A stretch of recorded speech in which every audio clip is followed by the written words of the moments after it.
হেই, কেমন আছো সবাই? ইদানিং খুব বৃষ্টি দেখা যাচ্ছে। তো এই বৃষ্টির কারণে দেশের বিভিন্ন স্থানে বন্যা দেখা দিচ্ছে। তো এই বন্যা কবলিত এলাকাগুলোকে আমরা কিভাবে নির্দেশিত করতে পারি, বা আমাদের ফিউচার কোন কোন এলাকায় পানি আসতে পারে এটাকে আমরা কিভাবে প্রেডিকশন করতে পারি, ওইটা আজকে আমরা শিখবো। আজকের এই ভিডিওতে আমরা দেখব যে নোয়াগাঁও ডিস্ট্রিক্টে খুব বেশি বৃষ্টি হচ্ছে কয়েকদিন ধরে, এবং আত্রাই রিভারের আশেপাশের জোনে একটা বন্যা হওয়ার সম্ভাবনা আছে। তো কয়েক ঘন্টার মধ্যে বন্যা হতে পারে। তো এখন আমরা ওই আত্রাই রিভারের 5 কিলোমিটার এরিয়ার ভিতরে, আশেপাশের 5 কিলোমিটারের মধ্যে যতটুকু এরিয়া আছে তার ভিতরে যতগুলো ঘর বাড়ি আছে বা ফিচারগুলো আছে ওইগুলা কতটুকু আক্রান্ত হবে ওইটা আমরা দেখব। তো এটা দেখার জন্য আমাদের কিছু ইনফরমেশন লাগবে, কয়েকটা শেপ ফাইল লাগবে, যেমন আমাদের সেই নোয়াগাঁও ডিস্ট্রিক্টের শেপ ফাইল লাগবে, তারপর আত্রাই রিভারের শেপ ফাইল লাগবে, তারপর বাংলাদেশের অ্যাডমিনিস্ট্রেটিভ বাউন্ডারি বা ডিস্ট্রিক্ট বাউন্ডারি যেটা আছে ওইটা লাগবে। তো এগুলো আমরা এখন নিয়ে কাজ করা শুরু করে দিই। আমাদের এই ফাইলগুলো কোশ্চেন 5 এর মধ্যে আছে আত্রাই রিভার এবং নোয়াগাঁও সেটেলমেন্টস, দুইটা শেপ ফাইল আছে। এটা হচ্ছে আত্রাই রিভারের আশেপাশে যেই ঘর বাড়িগুলো আছে ওইগুলার একটা শেপ ফাইল। আর সাথে সাথেই আমরা আরেকটি ইনপুট নিব, সেটা হচ্ছে বিডি ডিস্ট্রিক্ট, ওইটা আমরা কোশ্চেন 4-এ পেয়ে যাব।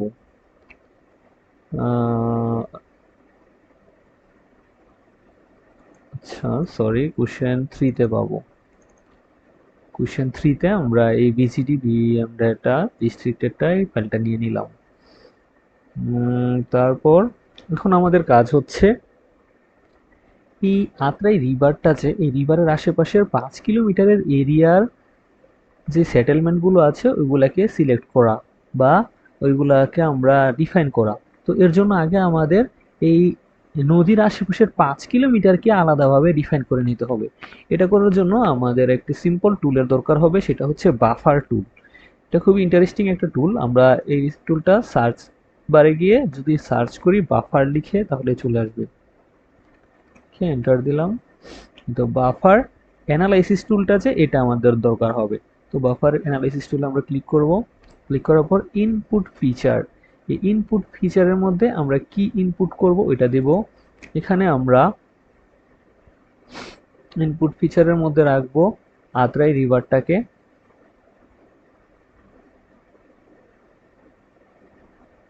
আর আমার এই আত্রাই রিভারের আশেপাশের 5 কিলোমিটার এরিয়াটাকে আমরা বাফার জোন হিসাবে ঘোষণা করব। তো এখানে আমরা 5 কিলোমিটার সিলেক্ট করে দেব, কিলোমিটারস। আর এখান থেকে আমরা আউটপুট লোকেশনটা সেট করে দেব। এখানে আমরা বাফার রিভার লিখে বা যে কোনো একটা আত্রাই লিখে সেভ করতে পারি, আত্রাই ডট এসএইচপি দিতে বলবেন না, শেপ ফাইল যেহেতু। তো সেভ দেব। সেভ দিয়ে তারপরে এগুলা আর অন্য কিছু এডিট করার দরকার নেই, বাকি যা আছে তা থাকবে, ওকে দিব। দেওয়ার পর আমাদের বাফার কমপ্লিট হয়ে গেছে, এবং আমরা দেখতে পাচ্ছি এখানে একটি শেপ ফাইল অ্যাড হয়ে গেছে বাফার আত্রাই নামে। তো এই জোনটাকে আমরা একটু আলাদা কালার করে দিই, তাহলে বুঝতে সুবিধা হবে। যদি এই কালারটা করে দিই, তাহলে এটা হচ্ছে আমাদের বাফার জোন। এই বাফার জোনের মধ্যেই কোন কোন সেটেলমেন্টগুলো পড়েছে ওইগুলা যদি আমরা এখন সিলেক্ট করে ফেলি, তাহলে আমরা কি পেয়ে যাব, আমাদের ফিউচার যেই এফেক্টেড সেটেলমেন্টগুলো আছে ওইগুলাকে আমরা পেয়ে যাব। তো এর জন্য আমরা আমাদের সেই আগের ভিডিওটার মতো এখান থেকে আমরা সিলেকশন করব, সিলেক্ট বাই লোকেশন দিব। লোকেশন দেওয়ার পর এখানে ফিচারটা সিলেক্ট করব কি আমরা, আত্রাই। সেখানে আমরা সেটেলমেন্টটাকে আমাদের টার্গেট লেয়ার হিসাবে রাখবো, এবং আমাদের সোর্স লেয়ারটা থাকবে আত্রাই রিভারের যে বাফারটা করেছি সেই বাফারটা। ঠিক আছে, এটা করার পর তারপর আমরা যদি অ্যাপ্লাই দেই, ওকে দেই, তাহলে দেখতে পাবেন যে এই আমার বাফার জোনের ভিতরে যেই আর কি পয়েন্টগুলো আছে বা যে সেটেলমেন্টগুলো আছে সেগুলো অটো সিলেক্ট হয়ে গেছে। তার মানে এগুলো হচ্ছে আমাদের এরিয়া অফ ইন্টারেস্ট, তো এখন আমরা এটার এট্রিবিউট টেবিলটা যদি দেখি সেটেলমেন্টস এর, তাহলে দেখতে পাবো যে আমাদের ওগুলো সিলেক্ট হয়ে আছে অলরেডি। তাও এখন আমরা এটাকে একটি এক্সপোর্ট করে নেব, ডাটাটা এক্সপোর্ট করে একটি শেপ ফাইল বানিয়ে নেব। এটার নাম আমরা দিতে পারি buffer settlements, buffer settlements, yes দিয়ে দিলাম আমরা। তো এখন আমরা এই সিলেকশনটা রিমুভ করে দেবো। এই যে এইখানে ডান পাশে এই সিলেক্টের নিচে ক্লিয়ার সিলেক্টেড ফিচার অপশন আছে, তো আপনার যেই টুলে আছে সেখান থেকে এটা ক্লিয়ার সিলেকশন করে নেবেন। ক্লিয়ার সিলেকশন করার পর এটা অলরেডি আলাদা একটা কালার হয়ে আছে, আমরা এটার কালারটা চেঞ্জ করে দিতে পারি। এটার কালারটা আমরা রেড করে দিতে পারি। রেড করে সাইজটা একটু বাড়িয়ে দিলাম। তো এটা হচ্ছে আমাদের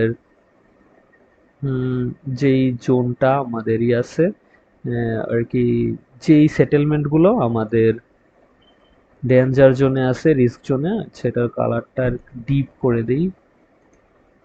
আচ্ছা, আর এটার কালারটা একটু নর্মাল করে দিই।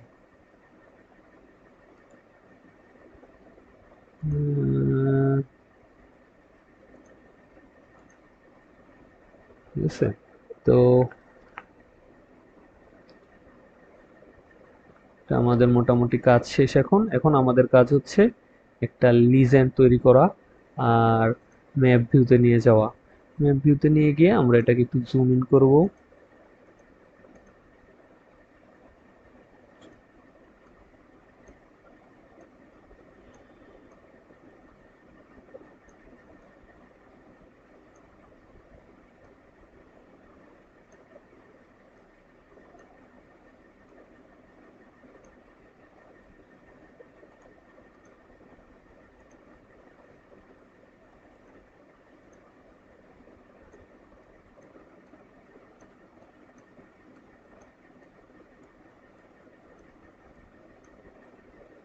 সেটার কালারটা আমরা একটু চেঞ্জ করে দেই।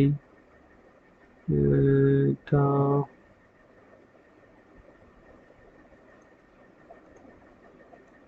ইয়েলো করে দেই, আর আমাদের রিভারটা ব্লু করে দিই, যেহেতু এটা নদী। একটু সাইজটা বাড়িয়ে দিলাম।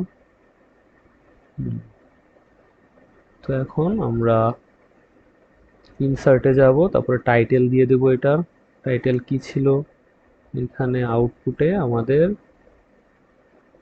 আত্রাই ফ্লাড, তো আমরা এটাকে আত্রাই ফ্লাড দিয়ে দিই।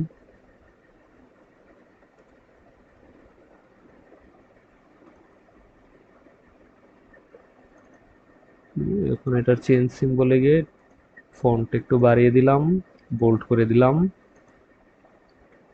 ওকে, সেটা দিলাম। একটা নর্থেরও দিয়ে দেই।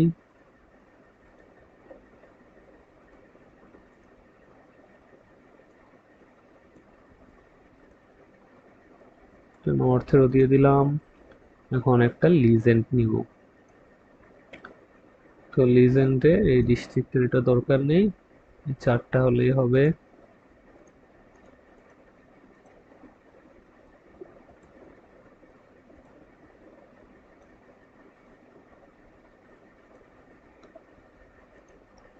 এই তো, এই ইনফরমেশন গুলোই আমাদের দরকার ছিল। এখন আমরা এটাকে যদি এক্সপোর্ট করি,